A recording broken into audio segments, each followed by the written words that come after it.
Hello and welcome. I'm David Zahn, the teacher's business mentor, and today we're going to talk about a subject that everybody who's in their own business has to confront at some point or another, and that's when your prospect says to you, "I'll think about it." So I have a short presentation that we'll go through together, and I hope it'll help you to address those particular issues. So let's start. Going to give you 7 tips for identifying customer needs so that we can get past that stall or delaying tactic of "I'll think about it," and we'll be able to go from pondering, pushing us away to "let's talk business, let's make the transaction." So before I go any further though, let's just do a reality check. How are you currently feeling today? Are you enthused, jazzed, excited about what we're going to be covering? Or do you find yourself feeling a sense of malaise? Are you bored, prefer to be anywhere but here right now, and you're just feeling stuck? Hopefully, you're more jazzed than not. So let's get to it, shall we? First things first. As teachers, we have to always have our learning objectives clear in mind and make sure the content fits that objective. So our 2 key points today will be, why do prospects say, "I'll think about it"? And then once we hear that, what is it we need to do to overcome that particular response? So you've made your presentation. You know you have a great product. Your service is top-notch, stellar. You've presented it to the best of your ability. You're enthusiastic, you're capable, you're competent, you were comprehensive in everything you shared. You were prepared. Why did it go wrong? What happened? Well, actually, what happened is you happened. You were a victim of your own success. That means that you are ahead of where your prospect or customer is in understanding the value or the benefit of whatever it is that you're providing or proposing to him or her. Allow me to explain a little more deeply. Because you are so familiar with your product and service, because you have done all the thought work to appreciate how it makes their life different, better, more productive, more efficient, safer, whatever it is that your product and service does provide, you're there already, but they perhaps are still seeking and searching. So they're not going to be tracking along with you in all situations. So you were really too focused on yourself. You forgot you're talking to someone who hasn't done the work that you have done to understand the product or service. They may not recognize the benefit or the value the same way that you do.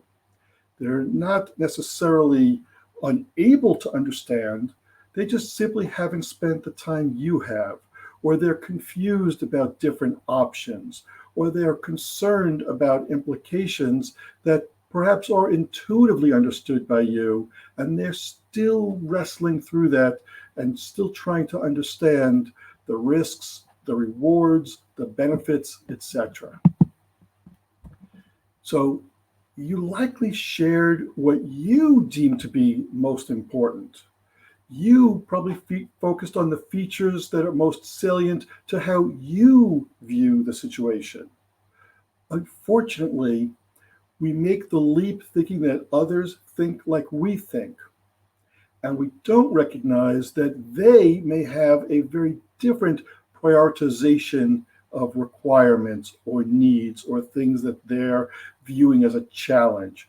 We need to do a better job of going native in their shoes to understand what the prospect deems as being most important. So, what is the solution?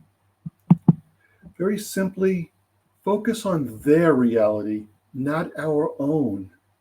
Start where they are. Comprehend what is their vision of what a perfect solution would be, understand the depth of the problem that they're experiencing from their viewpoint, not from our own. Once you've done that, we have to then address their needs, not our wants. And what do I mean by our wants? We want the sale. So we'll talk about all that we see as virtuous and valuable about whatever it is that we're selling. But that may not be in their criterion set of what they see as being most valuable about our product or service. Of course, we're competitive to a certain extent, and we want to understand how we can best win the sale. We want to get something up on the scoreboard. We want to close the sale. We want to generate the revenue. We want to count this as a victory. So there's a certain element of that occurring. And perhaps we want to be seen as fill in the blank. We want to be seen as someone who is competent. We want to be seen as someone who is expert. We want to be seen as someone who is customer service focused. Whatever that may be in the back of our minds that drives how we present ourselves and therefore how we present our product and service is going to come through. But that may not be what the prospect is seeking. We have to, again, think as they think and understand as they understand in order to move them through the process of getting to an ultimate sale. So I'm going to introduce a new vocabulary to us. We have to practice what I'll call benign ignorance. And what do I mean by this? Usually you hear the word ignorance and you think, I don't ever want to appear ignorant. Well, I'll use an analogy for you. When we go to our physician, what often happens is they ask us a series of questions about where does it hurt, how long has it lasted, what have we attempted by way of self-medication, healing practices, etc. Now, in most instances, whatever you're presenting with has already been seen by that healthcare provider numerous times, and they likely know exactly what you have by way of an illness, a virus, a bacteria, etc. But they go through a series of steps so that they can get the answers with a greater level of certainty as opposed to jumping ahead and, oh, I've seen this all before, or I know exactly what's needed, and I know exactly what to prescribe, and I know just what to say. We have to be somewhat in that role of the doctor, asking the right questions, starting from ground zero and building up the appropriate solution. And in many ways, what's happening is, as the patient in the doctor analogy, we come to trust that we have been properly examined. We have been asked the right questions.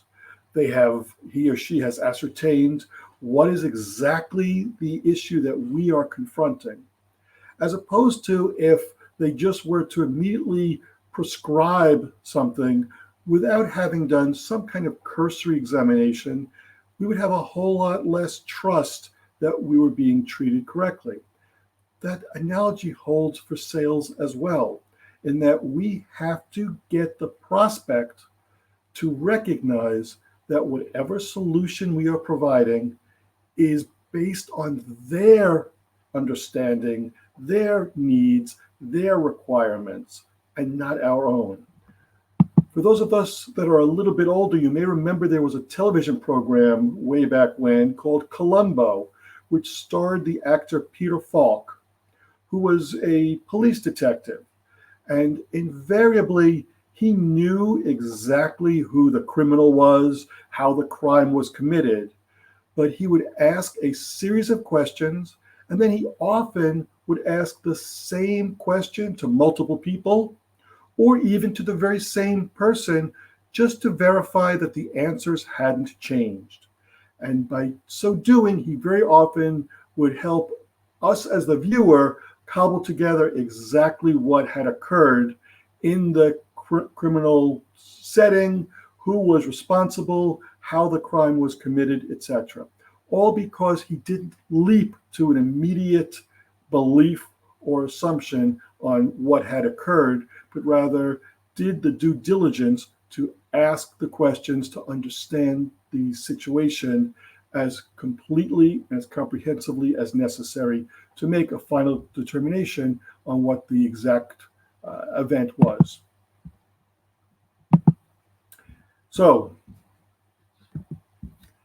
what questions do you ask? And it may surprise you in that most prospects will make logical decisions for emotional reasons.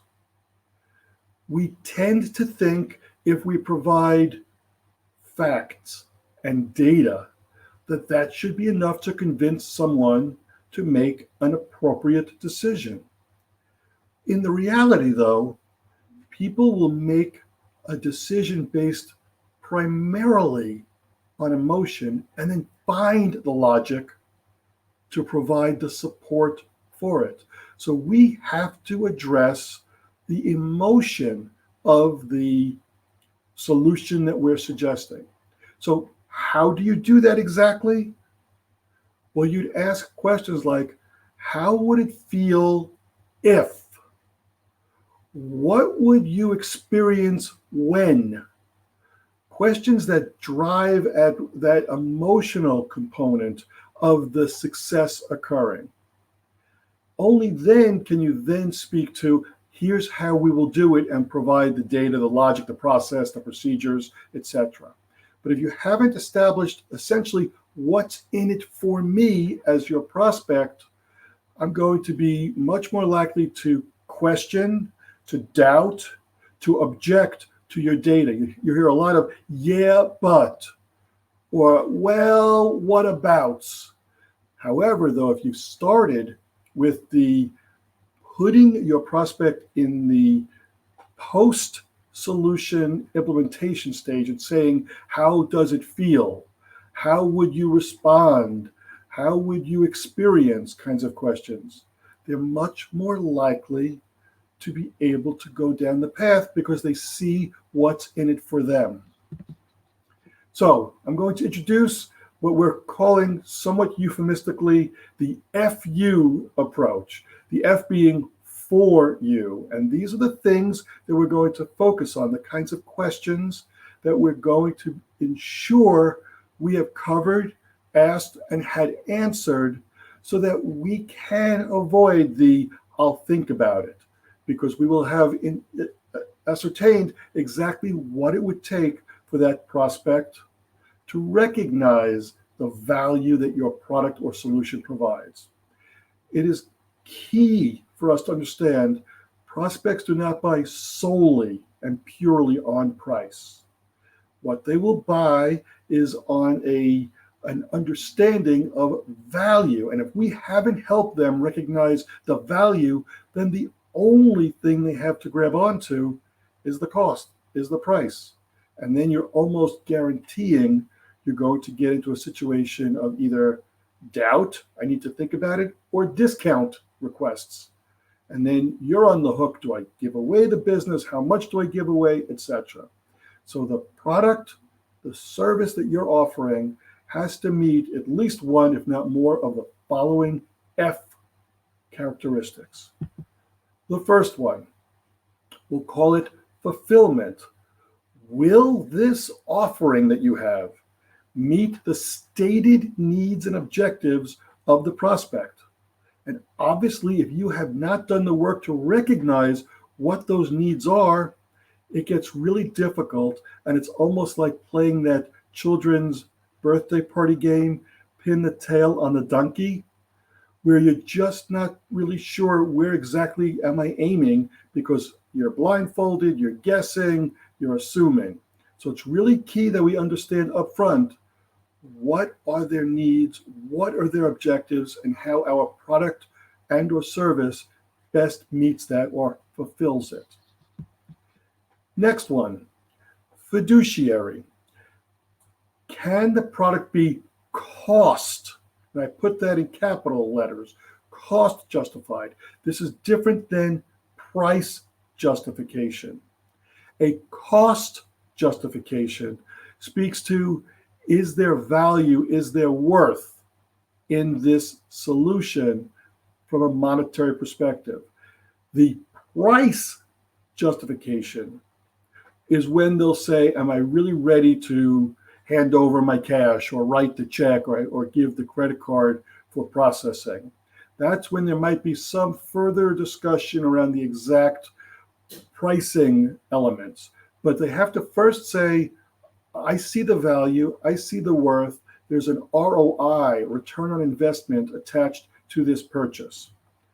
They have to also determine, if I were to make this purchase, does it impede or impact my ability to make other purchases which may be of a higher priority? Because it's a discrete amount of money they have to spend, and they have to make certain decisions based on what is the best spend, what is the least risky, what has the best return, how quickly will that return be recognized, etc.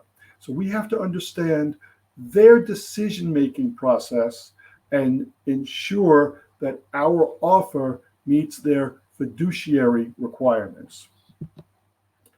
Number 3, looks at the future.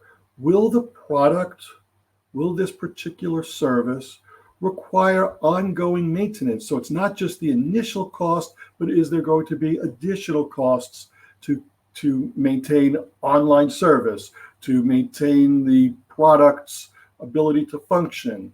When you purchase a car, it's not just what you purchase and take off the lot, but there's going to be the ongoing costs to sustain and maintain the vehicle in proper working condition. So is there a future orientation that the prospect has to keep in mind?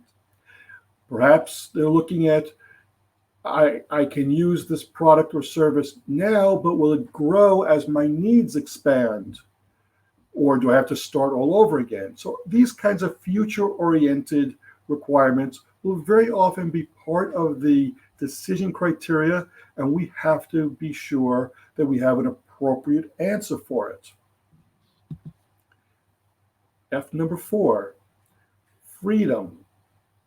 And this says, will the product or service help this person to accomplish a particular task they have, whether it be by reducing or removing the barriers to success?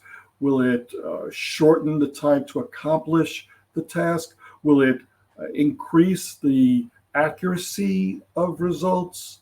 Will it do something that provides a measure of freedom to the purchaser, reducing the number of tasks required to get something accomplished, etc.? So you want to speak to, at the conclusion of this purchase and the implementation of the product and or service, what is in it for them in terms of freeing up their time, reducing their stress, their tension, their worry, those kinds of elements that will help position your product or service as something that is beneficial to them.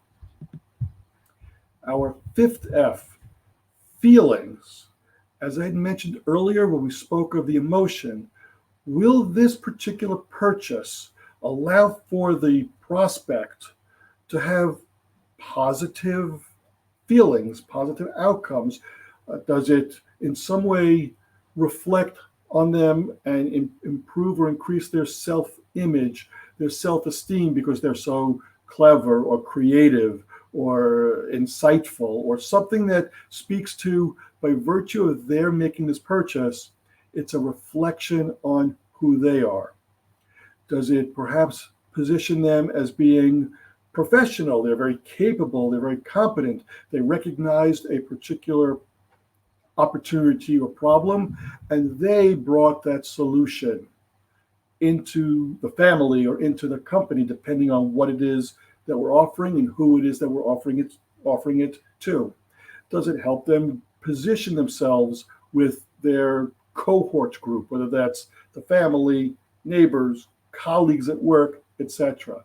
Does your product or service help them in that feelings aspect and help them get over perhaps some hesitancies because it will generate a positive outcome for them? Our sixth F, fit. This is the one that probably most people would default to most quickly when they're thinking logically, data-based, and fact-based. Will the product align with the person, the company, the industry? Does it work as it's supposed to? Does it match the particular strategies, the objectives, the corporate or familial goals? So this would be our sixth F in our total of 7. And our seventh one, foundation. Does this particular transaction, does this sale help pave the path for future business? Does it improve the relationship? Does it help in creating a migratory path from a current state to a future state that this particular prospect or buyer is hoping to achieve? Wanted to go through these 7 Fs, but there's more to come. There are some non-F essential questions, and let's review some of those now. It's always advantageous to ask, what are the results you seek when you're talking to your prospect? What's their vision? What would it look like if they were to have total success? So how would it impact their life, whether that's professional or personal? These are the questions I would highly suggest you ask. And then from a timing, motivational standpoint, what drives you to want to do this particular action now, as opposed to waiting, as opposed to perhaps not doing it at all? Uncover what some of those unspoken motivations may be. And then get them to quantify it. If you were to assess it on a scale of 1 to 10, how motivated are you to move forward? Because it's conceivable someone may say, oh, that's a great idea. Oh, we would love to do that. Boy, wouldn't that make my life more wonderful than it already is. And then you say, well, on a scale of 1 to 10, they say, well, it's a 6. You either have more selling to do, or this is not going to be a prospect that at least today leads to a sale. There'll be more work that needs to be done to help them complete that migration to being a 10 out of 10. Now, of course, if you do hear a number that's less than 10, it's a very fair question to ask, what would it take to move you from whatever number you are currently to a 10? And then get them to explain, well, if your product had this or that, or if your service were able to provide this other feature or outcome, now we can talk about whether or not it's feasible and possible, or perhaps if it's just not going to happen and it's best not to continue the selling effort because you're not going to be able to meet this prospect's requirements. So I would love to spend more time digging more deeply into this with you. And what I will do is I will put that particular link into the chat function. Give me one moment. And you can click on it there, and you'll be able to schedule a no obligation, no cost, what I refer to as a chat and chew. We'll spend 20 minutes together, and we'll just go through where you are in your selling efforts, or frankly, any other part of your business development. And we can then determine if it makes sense for us to engage further in a coaching relationship. I thank you for your time and your participation and attendance at this particular session, and look forward to doing more of these with you. Thank you and have a great evening.